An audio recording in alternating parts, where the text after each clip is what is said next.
Hello दोस्तों, जय हिंद। मैं आनंद मौर्य आपका अपने चैनल जनरल लाइफ विथ आनंद में स्वागत करता हूं।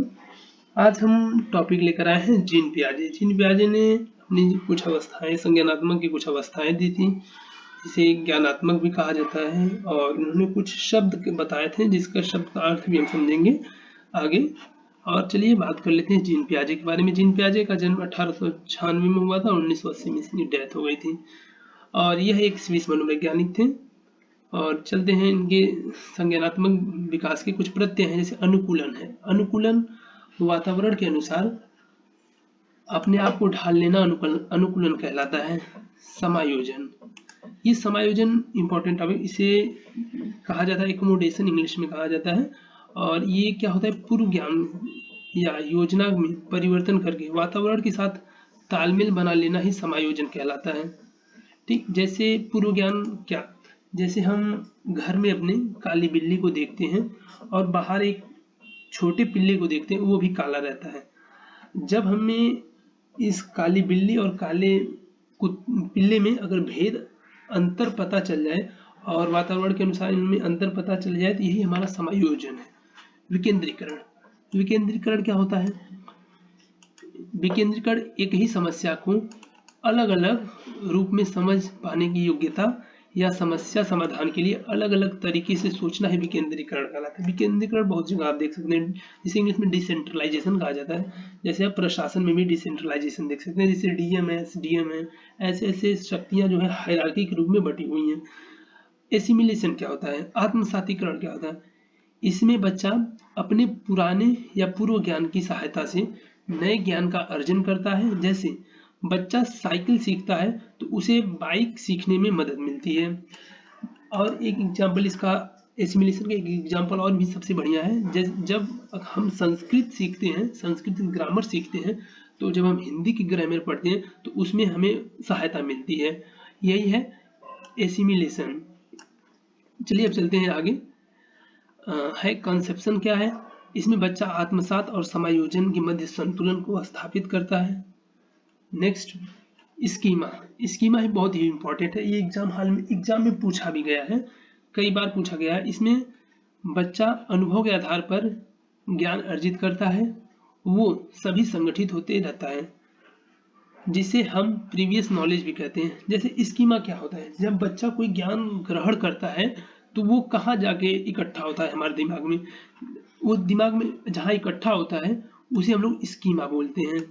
चलिए नेक्स्ट चलते हैं। अब यहाँ पर देखिए, संज्ञानात्मक संरचना कॉग्निटिव स्ट्रक्चर में 4 अवस्थाओं का समूह बांटा गया है। इन्होंने संवेदी अवस्था, पूर्व संक्रियात्मक अवस्था, मूर्त संक्रियात्मक अवस्था और औपचारिक संक्रियात्मक अवस्था। चलिए इसमें पहला देखते हैं, संवेदी पेशी अवस्था या इंद्रिय जनित अवस्था के नाम से भी जाना जाता है। इसे इंग्लिश में सेंसरी मोटर स्टेज कहते हैं, जो जन्म से 2 वर्ष होती है। जन्म के समय इसमें क्या क्या क्वालिटी होती है संवेदी पेशी अवस्था में, ये हम कुछ पॉइंट के माध्यम से देखते हैं। जन्म के समय शिशु बाह्य जगत के प्रति अनभिज्ञ होता है। धीरे धीरे वो आयु के साथ अपनी संवेदनाएं व शारीरिक क्रियाओं के माध्यम से बाह्य जगत का ज्ञान ग्रहण करता है। नेक्स्ट है, वह वस्तुओं को देखकर, सुनकर, स्पर्श करके, गंध द्वारा तथा स्वाद के माध्यम से ज्ञान ग्रहण करता है। वह छोटी छोटी शब्दों का बोलने का प्रयास करता है। और आप ये भी देख सकते हैं, जब बच्चा छोटा होता है तो जब वो छोटा होता है, जन्म से 2 वर्ष के मध्य जब होता है, तो वो छोटे बच्चे, वो किसी अपने परिचित को देखता है तो वो मुस्कान से उसका स्वागत करता है। और जब किसी अपरिचित को देखता है तो वो भय का प्रदर्शन करता है। ये हम अपनी जनरल लाइफ में भी देख सकते हैं, जब बच्चे छोटे होते हैं तो ऐसी क्रियाएं करते हैं।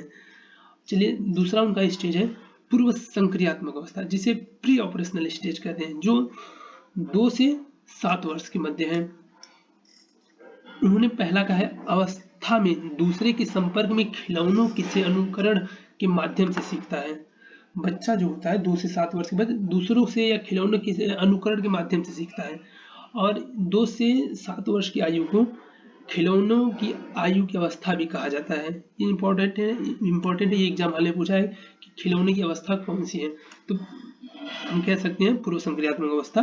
खिलौनों की अवस्था के नाम से जानी जाती है। अब नेक्स्ट पॉइंट है शिशु गिनती गिनना, रंगों को पहचानना, वस्तुओं को क्रम से रखना, हल्के भारी का ज्ञान होना भी ये पूर्व संक्रियात्मक अवस्था में आता है। माता पिता की आज्ञा मानना, पूछने पर नाम बताना, घर के छोटे छोटे कार्यों में मदद करना आदि सीख जाता है, लेकिन वह तर्क वितर्क करने योग्य नहीं होता, इसलिए इसे अतार्किक चिंतन की अवस्था भी कहा जाता है। और इसमें कुछ पॉइंट हैं जो बहुत ही इंपॉर्टेंट हैं। इसमें बच्चा वस्तु अस्थायित्व के भाव जागृत होते हैं। जब बच्चा अगर वस्तु अस्थायित्व के भाव से हमारा तात्पर्य है कि जब बच्चा किसी खिलौने को देखता है या कोई गुड़िया छोटी सी देखता है तो वो सोचता है कि ये जीवित है, इन्हें निर्जीव नहीं समझता है। यहाँ पर कहा भी गया निर्जीव वस्तुओं में सजीव चिंतन करने लगता है, इसे जीववाद कहते हैं। और इसमें प्रतीकात्मक सोच पाई जाती है, अनुकरणशीलता पाई जाती है।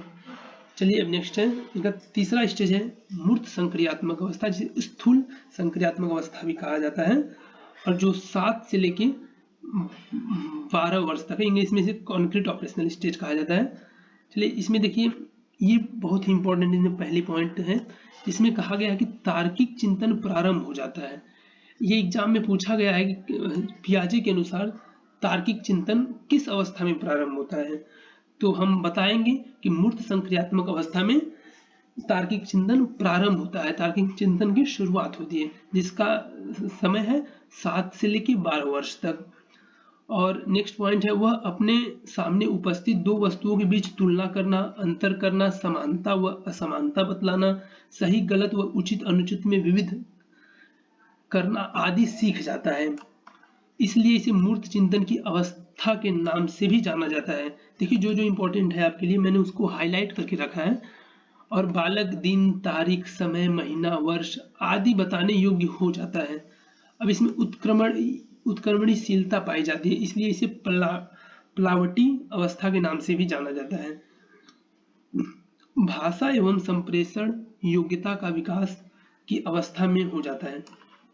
अब नेक्स्ट इनका है, आखिरी स्टेज इनका है औपचारिक संक्रियात्मक अवस्था, जो 12 से 15 वर्ष तक चलती है, जिसे फॉर्मल ऑपरेशनल स्टेज के नाम से भी जाना जाता है। इसमें कुछ महत्वपूर्ण पॉइंट है। इसमें पहला है, इस अवस्था में किशोर मूर्ति के साथ साथ अमूर्त चिंतन करने योग्य भी हो जाता है।